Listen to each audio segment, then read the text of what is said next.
మా లోకంలో ఆ దానం చేశాం ఈ దానం చేశాం అంటారు, గొప్పదే. అసలు నిజమైన దానం ఏదో తెలుసా? గొప్ప దానాలు చేసిన వ్యక్తిగా కీర్తింపబడేవాడు ఎవడో తెలుసా? మహాదాత అని కీర్తింపబలిచిన వాడు ఓర్పు కలిగినవాడు. తాను కోపాన్ని పొందడానికి కావలసిన శక్తి ఉన్నవాడయ్యుండి అవతల వారిని ఇబ్బంది తన శాపము చేత పెట్టగలిగిన వాడయ్యుండి కూడా అలా చెయ్యకుండా నిగ్రహించుకుని ఓర్పుతో పావు కుబుసాన్ని విడిచిపెట్టినట్టు కోపాన్ని విడిచిపెట్టి నిలబడిన వాడున్నాడే, వాడమ్మా దాత. వాడు చేసిన దానం ఎవరు చెయ్యరు. ఎందుకని మీరు ఆలోచించండి.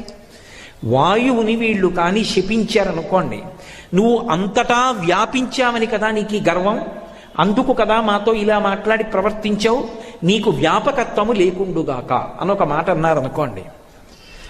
ఆ వాయువు చిత్రం ఏమిటంటే అశరీర శరీరేషు వాయు